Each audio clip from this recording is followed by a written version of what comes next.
Hello everyone, welcome to R Abhishek classes. मैं doctor Preeti आप सबका बहुत बहुत स्वागत करती हूँ आज के क्लास में। आज हम लोग पंचकर्म के इम्पोर्टेंट नोट्स में विरेचन कर्म डिस्कस करने वाले हैं। विरेचन, जैसा कि मैंने आपको पहले भी बताया था कि हमारे 5 कर्म जो होते हैं प्रधान कर्म पंचकर्म में, उसमें वमन, विरेचन, वस्ति, नश्य और रक्तमोक्षण आता है। तो वमन हमने पिछले क्लास में डिस्कस किया था, वो वीडियो आपने जरूर देखी होगी। आज के क्लास में हम लोग विरेचन कर्म के बारे में पढ़ेंगे। क्लास स्टार्ट करने से पहले आप लोग हमारा चैनल जरूर सब्सक्राइब कर लीजिए और बेल आइकन जरूर प्रेस करिए ताकि आगे जब भी कोई क्लास अपलोड की जाए वो आपको नोटिफिकेशन आ जाए। और जब भी आप लोग हमारा चैनल ओपन करते हैं तो प्लेलिस्ट जरूर ओपन कीजिए। प्लेलिस्ट में आपको सब्जेक्ट वाइज वीडियोस मिल जाएंगी, इंपॉर्टेंट नोट्स भी हैं उसमें, कुछ डिस्क्रिप्शन वाले वीडियोस भी हैं, तो वो आप लोग जरूर देखिए प्लेलिस्ट में जाके। आइए देखते हैं आज विरेचन कर्म में पढ़ने के लिए हमारे पास क्या है। काफी सारे स्टूडेंट्स हमारे साथ जुड़ चुके हैं, जिनमें सुशील मौर्य जी हैं, रूपाली पटेल जी हैं, अनामिका सिंह जी हैं और AK गौंड साहब हैं जो BMS कर रहे हैं SRM बरेली से। तो आप सबका बहुत बहुत स्वागत है आज के क्लास में। और आप लोग भी हमें जरूर बताइए कि आप लोग कहाँ से देख रहे हैं, ताकि हमें भी पता चले कि हमारी वीडियो कौन से कॉलेज, कौन से स्टेट में पहुंच रही है ना। आइए देखते हैं विरेचन कर्म में क्या क्या दिया गया है। सबसे पहला पॉइंट है, it is a process of elimination of doshas और मलास फ्रॉम एनस, अधोभागहर। ठीक है, तो अधोभागहर चिकित्सा है, ये शोधन का एक प्रोसीजर है, शरीर का शोधन होता है इसमें। और ये क्या होता है, इसमें जो मल है या दोष है उसको एनल रूट से बाहर निकाला जाता है, गुद मार्ग से या एनल रूट से इसे बाहर निकाला जाता है। ठीक है, तो नॉर्मली क्या किया जाता है, मैं सिंपल लैंग्वेज में बता देती हूँ। विरेचन कारक औषध दिया जाता है मरीज को, पेशेंट को दिया जाता है। उसके बाद उसको वेग आते हैं, ठीक है, मल के वेग आते हैं, उसको लैट्रिन जाना होता है। तो बार बार लैट्रिन करा के क्या किया जाता है, सारे दोषों को एनल रूट से, एनस से बाहर निकाल दिया जाता है। ठीक है, तो आइए देखते हैं और क्या है इसमें। Second point, it is a specific therapy for eliminating पित्त दोष। तो जहाँ पे पित्त दोष प्रकोपित हो, मेन जो आपका कल्प्रिट हो वो पित्त दोष हो, तो वहां पे हमें विरेचन कर्म करना चाहिए। पित्त कनेक्टेड विद कफ दोष एंड कफ दोष सिचुएटेड इन पित्त स्थान।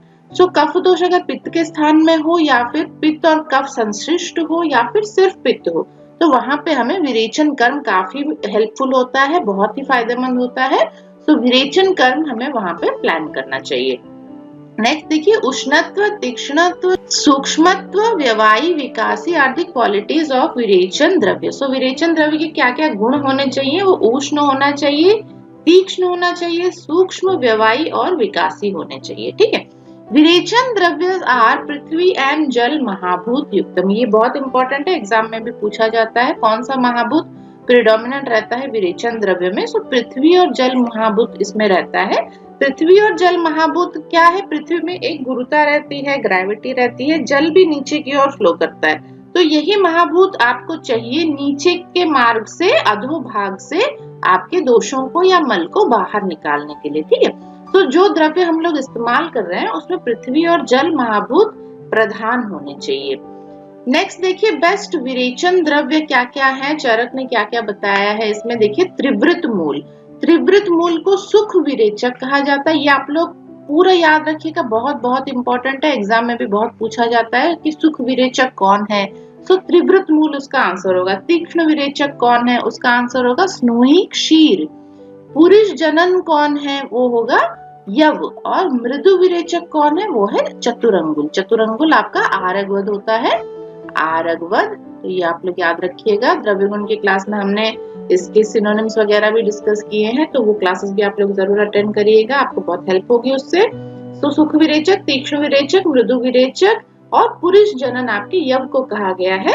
इस तरह से आप ये नाम और ये ड्रग्स याद रखिएगा। यहाँ पे लेफ्ट साइड में एक फोटो आपको दिखाई दे रही है, तो ये कौन सी फोटो है, कौन सा ड्रग है, कोई पहचान सकता है इसको?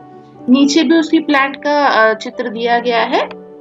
तो ये है आपका त्रिवृत। ठीक है, ये त्रिवृत का पौधा है, नीचे ये उसके फूल हैं, और ये आपका त्रिवृत का मूल है, ये इस तरह का दिखता है त्रिवृत मूल। ओके, तो इस तरह से आप इसको पहचान सकते हैं और इसको यूज कर सकते हैं विरेचन कर्म में। नेक्स्ट देखिए, नेक्स्ट पॉइंट क्या है, बेस्ट विरेचन द्रव्य अकॉर्डिंग टू सुश्रुत। तो सुश्रुत ने क्या बताया है देखते हैं। सुश्रुत ने कहा कि मूल अगर आपको लेना है तो मूल में श्यामा त्रिवृत आपका बेस्ट होता है। ओके, तो श्यामा त्रिवृत का मूल ग्रहण करना चाहिए। अगर त्वक आपको लेना है, त्वक मीन्स बार्क जिसे हम बोलते हैं बार्क, तो बार्क को त्वक बोला जाता है, उसमें हमें तिलवक लेना चाहिए।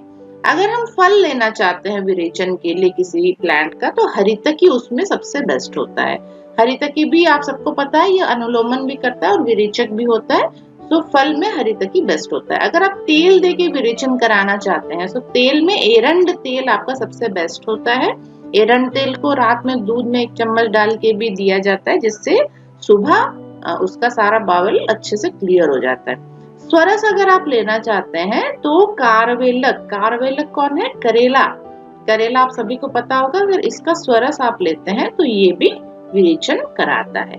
और अगर क्षीर आपको लेना है, क्षीर में दूध, जो प्लांट का दूध निकलता है, तो उसमें हम लोग स्नूही क्षीर ले सकते हैं। स्नूही क्षीर सबसे बेस्ट बताया गया है सुश्रुत अनुसार। ठीक है, तो ये भी पॉइंट्स आप लोग याद रखिएगा। 6 पॉइंट्स, कौन से पार्ट में कौन सा प्लांट सबसे बेस्ट होता है, तो वैसे ही आपको ये याद रखना है। नेक्स्ट है नंबर 7 पॉइंट, देखिए विरेचन द्रव्य। शारंगधर ने क्या बताया है? शारंगधर ने बताया है अनुलोमन में हरितकी सबसे बेस्ट होता है। हरितकी अनुलोमनानंग ऐसे लिखा गया है ना वहां पे। तो अनुलोमन अगर बेस्ट पूछा जाए तो आपको हरितकी लिखना है। स्रंशन कर्म सबसे बेस्ट करता है आरगवद। ओके, आरगवद ये आपका प्लांट है, राइट साइड में आप लोग ने ये प्लांट देखा होगा। इसके फूल बहुत ही सुंदर आते हैं, एकदम शैंडलियर की तरह दिखते हैं। इसके फूल ऊपर से लटकते हैं, बहुत बहुत सुंदर होते हैं। तो ये आरगवद का ही प्लांट है, ये स्रंशन में बेस्ट होता है। उसके बाद है भेदन कर्म। भेदन कर्म में कटुकी आपका सबसे बेस्ट है और रेचन कर्म में त्रिवृत सबसे बेस्ट है। ओके, तो ये जितने भी कर्म ये बताए गए ये सभी विरेचन के ही वैरायटीज हैं, मतलब उसके प्रकार भेद है, अनुलोमन, संशन, भेदन, रेचन। ठीक है, तो उसमें ये सब आपके बेस्ट ड्रग्स बताए गए। उसके बाद देखिए क्या दिया है, पक्वाशयगत दोष हर विरेचन द्रव्य। पक्वाशय में अगर दोष हो तो वहां पे आपको कौन कौन से द्रव्य इस्तेमाल करना चाहिए जो कि विरेचन कारक होते हैं, चरक अनुसार ये दिया गया है। तो उसमें आ जाते हैं त्रिवृत, त्रिफला, दंती, नीलिनी, सप्तला, बचा, कंपीलक, गवाक्षी, दुग्धिका, उदकीरिया, ईलू, आरगवद, द्राक्षा, द्रवंती और निचूल। ठीक है, तो ये कुछ ड्रग्स हैं जो पक्वाशयगत दोष अगर है तो उसको बाहर निकालने के लिए गुद मार्ग से विरेचन करा के ही आपको बाहर निकालना है, एनस से ही बाहर निकालना है। तो ये ड्रग्स आप लोग यूज कर सकते हैं अगर पक्वाशय में आपके दोष स्थित हो तो। उसके बाद नेक्स्ट पॉइंट है भेदनीय द्रव्य। भेदनीय क्या होता है? जो भेदन करता है, मतलब जो मल आपका हार्ड हो गया उसको तोड़ के बाहर निकाल सकता है। तो उसमें भेदनीय द्रव्य में कौन कौन आ जाते हैं? चरक अनुसार ये बताया गया है। त्रिवृत आता है, अर्क आता है, एरंड, लांगली, दंती, चित्रक, करंज, शंकिनी, कटुकी और स्वर्णक्षीरी। ओके, तो ये कुछ ड्रग्स हैं जो कि भेदनीय होते हैं, ये मल को तोड़ के भी बाहर निकाल सकते हैं। ठीक, यहाँ पे लेफ्ट साइड में एक प्लांट दिया गया है, अगर आप में से कोई मुझे बता सकता है इसका नाम क्या है तो प्लीज बताइए जरूर कमेंट बॉक्स में। ओके, सो नेक्स्ट पॉइंट पे चलते हैं, विरेचन उपयोगी द्रव्य। विरेचन उपयोगी द्रव्य क्या क्या है, और ये सारे प्लांट्स आप लोग चरक अनुसार इस्तेमाल कर सकते हैं जो विरेचन कराते हैं, जिसमें आ जाता है द्राक्षा, गंभारी, पलाश, अभया, आमलक, विभीतक, कुवल, बदर, करकंदू और पीलू। ओके, तो ये सारे ड्रग्स हैं जो विरेचन उपयोगी द्रव्य हैं। ये आपके लिए आज का क्वेश्चन है, इस प्लांट का नाम आपको बताना है कमेंट बॉक्स में, और जितने लोग सही जवाब देंगे उन सबका नाम मैं नेक्स्ट क्लास में जरूर लूंगी। ओके, तो ये आपके लिए क्वेश्चन रहा, इसका आंसर ढूंढ के मुझे जरूर बताइएगा। नेक्स्ट पॉइंट पे हम लोग चलते हैं, देखिए डोज ऑफ विरेचन द्रव्य। सो शारंगधर ने डोजेस बताई है विरेचन द्रव्य की कितनी लेनी चाहिए। अगर आप क्वाथ ले रहे हैं तो उत्तम मात्रा आपकी 2 पल रहेगी, मध्यम मात्रा 1 पल रहेगी और हीन मात्रा आधा पल रहेगी। ओके, चूर्ण अगर आप ले रहे हैं तो उत्तम मात्रा 1 पल रहेगी, मध्यम मात्रा आधा पल और हीन मात्रा 1/4 1/4 पल रहता है। अब यहाँ पे एक और ड्रग आपको दिख रहा होगा राइट साइड में, ये क्या है बता सकता है कोई? मैं बता देती हूँ आपको, ये हरितकी है, ठीक है। तो ये कॉमन प्लांट्स जो आपको पहचानने चाहिए विरेचन में। तो हरितकी का ये फ्रूट है, ये आप ले सकते हैं विरेचन के लिए। उसके बाद देखिए नेक्स्ट पॉइंट क्या है, विरेचन द्रव्य क्वालिटीज एज पर दोष। जो विरेचन द्रव्य की क्वालिटीज होनी चाहिए, मतलब जो दोष आपका प्रकोपित हुआ है उसके लिए आपको कौन सी क्वालिटी, कौन से गुण वाले विरेचन द्रव्य लेने चाहिए। तो उसमें वात दोष अगर है, ज्यादा बढ़ा हुआ है, तो वहां पे स्निग्ध, उष्ण और लवण रस वाले विरेचन द्रव्य आपको लेने चाहिए। पित्त दोष अगर है तो कषाय और मधुर रस वाले विरेचन द्रव्य आपको लेने चाहिए। और अगर कफ संश्लिष्ट है तो वहां पे कटु रस आपको लेना चाहिए। नेक्स्ट देखिए, विरेचन द्रव्य बताए गए हैं 9। विरेचन द्रव्य और इनके योग बताए गए, जैसे मैंने आपको वमन में भी बताया था कि उसमें वमन द्रव्य था और उसके प्रिपरेशंस बताए गए हैं संहिताओं में कि कितने तरह से आप उनको प्रिपेयर करके पेशेंट को दे सकते हैं। तो वैसे ही विरेचन द्रव्य के भी प्रिपरेशंस बताए गए हैं। तो अलग अलग तरह के प्रिपरेशन है, अगर कोई एक फॉर्म में नहीं ले सकता, कोई चूर्ण नहीं खा सकता है तो उसको आप पाक बना के दो, उसको आप लेह बना के दो, उसको किसी और चीज में मिला के दो, ठीक है। तो वो कई फॉर्म में आप उसको बना के दे सकते हैं। इस तरह से हर ड्रग के, हर एक द्रव्य के बहुत सारे प्रिपरेशंस बताए गए हैं, ऑल्टरनेटिव्स बताए गए हैं, है ना। तो आइए देखते हैं क्या क्या इसमें बताया गया है। सबसे पहले है शामा त्रिवृत। शामा त्रिवृत की 110 योग बताए गए हैं। ये नंबर बहुत बहुत इंपॉर्टेंट है, एग्जाम में बहुत पूछे जाते हैं, वेरी वेरी इंपॉर्टेंट। इसको आप लोग याद कर लीजिएगा कि विरेचन द्रव्य 9 बताए गए हैं। आपकी चरक संहिता में जो चैप्टर्स हैं उसमें विरेचन द्रव्य 9 बताए गए हैं और उनके ऊपर अलग अलग चैप्टर भी लिखे गए हैं।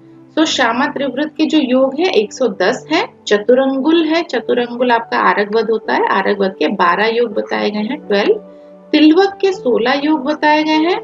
देन महावृक्ष आपका स्नूही होता है, स्नूही के 20 योग बताए गए हैं। सप्तला और शंखिनी के 39 योग बताए गए हैं। दंती और द्रवंती के 48 योग बताए गए हैं। ऐसे टोटल आपका 245 विरेचन योग हैं। ओके, तो ये नंबर भी आपको याद रखना है, टोटल नंबर 245 विरेचन योग। ओके, तो ये आप लोग याद रखिएगा। इसके बाद यहाँ पे लेफ्ट साइड में आपको एक फोटो दिखाई दे रही होगी, ये कौन सा प्लांट है, क्या आप लोग बता सकते हैं? तो आप लोगों ने ये प्लांट देखा होगा, रोड के साइड में भी ये प्लांट्स काफी उगते हैं, कांटेदार होते हैं। तो ये कौन सा प्लांट है? ये है आपका स्नूही, ठीक है, स्नूही। इसका जो दूध होता है, ये आप यहाँ पे कट लगा दो तो इसमें से दूध निकलने लगेगा। तो ये दूध आपको कलेक्शन करना है, क्षीर कलेक्शन करना है इसका, और फिर आप उस क्षीर को विरेचन के लिए यूज कर सकते हैं, ठीक है। तो ये स्नूही है, इसको आप पहचान के रखिएगा। नेक्स्ट चलते हैं। नेक्स्ट क्या है, इंडिकेशन ऑफ विरेचन। विरेचन हम कौन कौन से डिजीज में दे सकते हैं? तो जैसा कि हमने पहले भी पढ़ा कि मोस्टली जो पित्तज रोग होते हैं, पित्त के साथ कफ का संश्लिष्ट हो, सिर्फ पित्त का डिजीज हो, या फिर पित्त के स्थान में कफ चला गया, तो पित्त का स्थान अगर प्रकोपित हो गया है तो उसके शोधन के लिए हमें विरेचन कर्म करना चाहिए। तो यहाँ पे देखिए कुछ डिजीजेस दी गई हैं जिसमें आप लोग विरेचन कर्म करा सकते हैं। तो यहाँ पे कुछ डिजीजेस दी गई हैं जो कि इंडिकेशंस हैं जिसमें आप विरेचन कर्म करा सकते हैं। तो आइए देखते हैं कौन कौन सी डिजीज है इसमें। सबसे पहले है ज्वर, देन कुष्ठ, प्रमेह, हृल्लास, भगंदर, अर्श, ब्रद्न, प्लीहा रोग, गुल्म, अर्बुद, गलगंड, ग्रंथि, अलसक, मूत्राघात, कृमिकोष्ठ, विसर्प, पांडु, सिरशूल, पार्श्वशूल, उदावर्त, नेत्रदाह, आस्यदाह, हृदरोग, व्यंग। आस्यदाह, आस्य आपके मुंह को बोला जाता है, ठीक है। मुंह में अगर दाह हो रहा है, बर्निंग सेंसेशन हो रही है, तो वहां पे भी पित्त प्रकोपित हुआ होता है, तो वहां पे भी आप लोग विरेचन कर्म करा सकते हैं। इसके बाद देखिए नीलिका, ये स्किन डिजीज है, व्यंग और नीलिका, जो स्किन पे काले काले धब्बे निकल आता है ना, उसको बोला जाता है।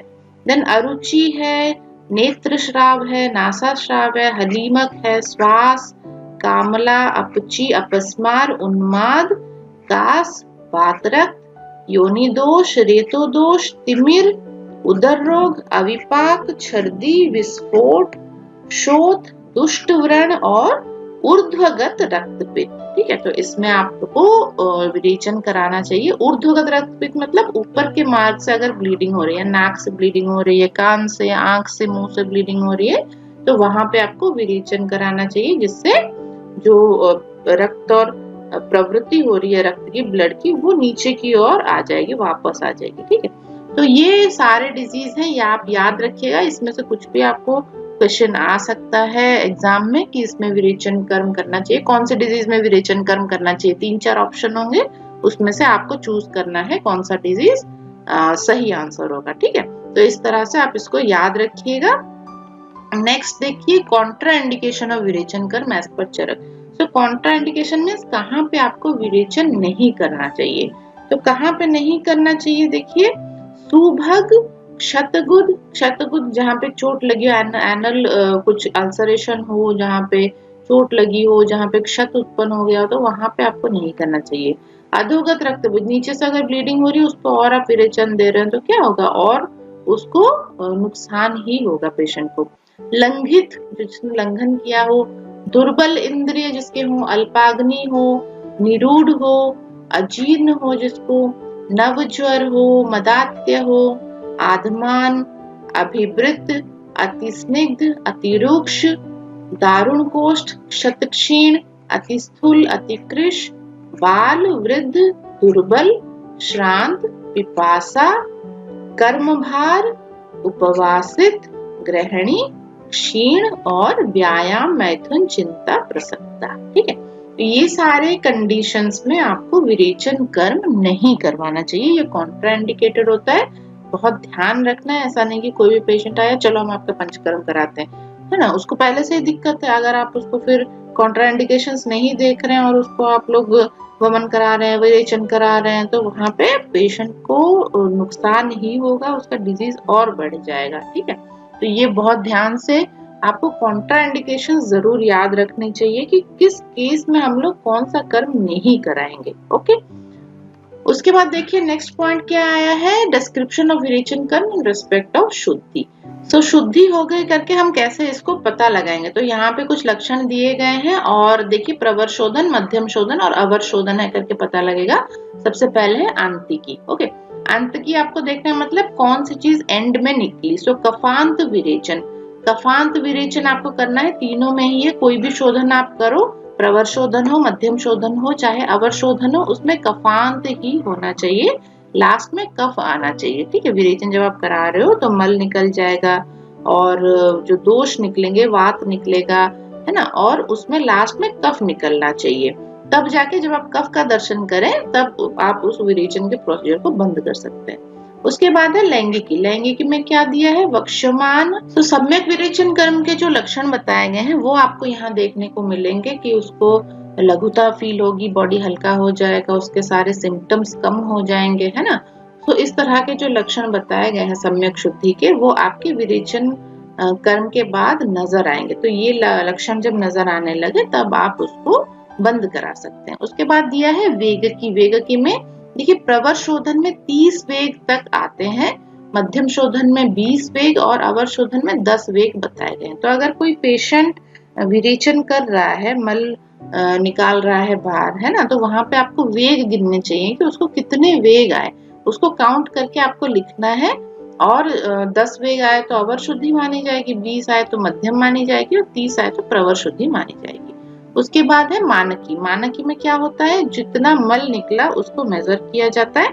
तो इसमें प्रवर शोधन में आपका 4 प्रस्थ, मध्यम शोधन में 3 प्रस्थ और अवर शोधन में 2 प्रस्थ मल आपका बाहर आता है शरीर से, ठीक है।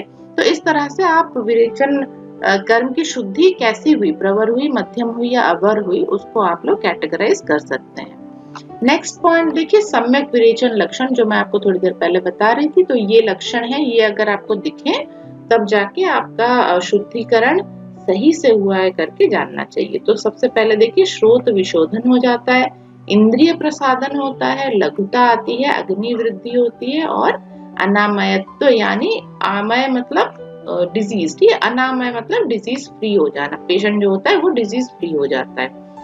उसके बाद है अयोग विरेचन लक्षण एज पर चरक, मतलब विरेचन अगर सही से नहीं हुआ तो हम उसको अयोग बोलते हैं। अगर अयोग विरेचन हुआ तो वहां पे क्या क्या लक्षण आएंगे बाद में, तो कफ का प्रकोप होने लगेगा, पित्त का प्रकोप होने लगेगा, वात का प्रकोप भी होने लगेगा, अग्नि मांद्य हो जाएगी, गुरुता गौरव रहेगी, शरीर में प्रतिशय हो सकता है पेशेंट को, देन तंद्रा हो सकता है, छर्दी उसको उल्टी हो सकती है, अरुचि हो सकता है और वात प्रतिलोमता हो सकती है। ठीक है, वात का डायरेक्शन जो होता है मूवमेंट का वो बदल जाता है, वो ऑपोजिट डायरेक्शन में मूवमेंट करने लगता है, इसको वात प्रतिलोमता बोली जाती है।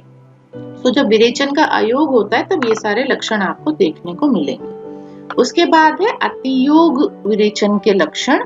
तो अतियोग में क्या क्या लक्षण देखने को मिलेगा, बहुत ज्यादा विरेचन हो गया है ना, जरूरत से ज्यादा विरेचन अगर हो जाए पेशेंट का तो वहां पे कफ क्षयज विकार उत्पन्न हो सकते हैं, पित्त क्षयज विकार और वात क्षयज विकार उत्पन्न हो सकते हैं, सुप्ति आ सकती है, अंगमर्द, क्लम, वेपथु, निद्रा आ सकता है, बल अभाव, बल का अभाव हो जाता है, तम प्रवेश मीन्स आंखों के आगे अंधेरा छा जाना, उन्माद हो सकता है पेशेंट को और हिक्का आ सकती है। ठीक, तो ये सारे लक्षण हैं जिससे पता चलता है कि विरेचन का अतियोग हो गया है, बहुत ज्यादा विरेचन हो गया है पेशेंट को।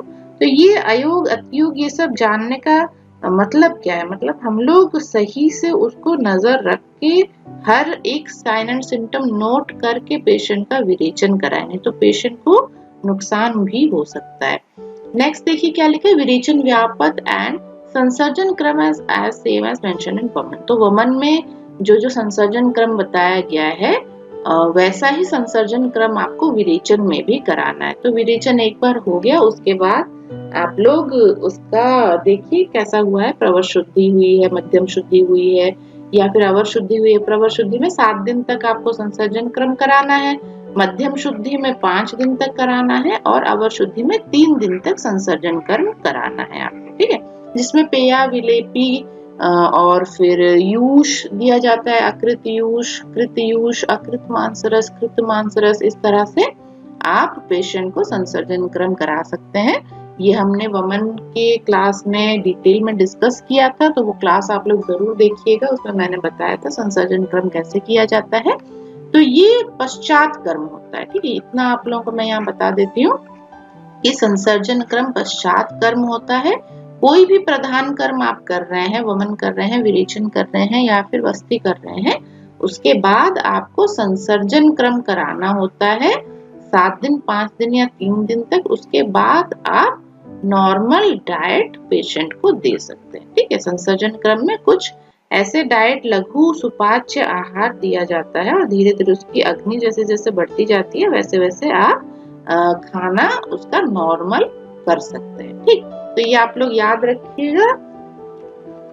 आज हम लोगों ने विरेचन के बारे में पढ़ा और जाना विरेचन क्या होता है, कैसे कराया जाता है, इसके क्या क्या सारे लक्षण वगैरह हैं, अतियोग, अयोग और सम्यक लक्षण क्या क्या है, किस डिजीज में ये किया जाता है, किस डिजीज में नहीं किया जाता है, और हर विरेचन क्रम के बाद आपको संसर्जन क्रम करा के अग्नि को स्थापित करा के फिर से नॉर्मल डाइट पे आप पेशेंट को वापस ला सकते हैं। ठीक है, तो इस तरह से आप ये सारे पॉइंट्स नोट कर लीजिएगा और याद कर लीजिएगा।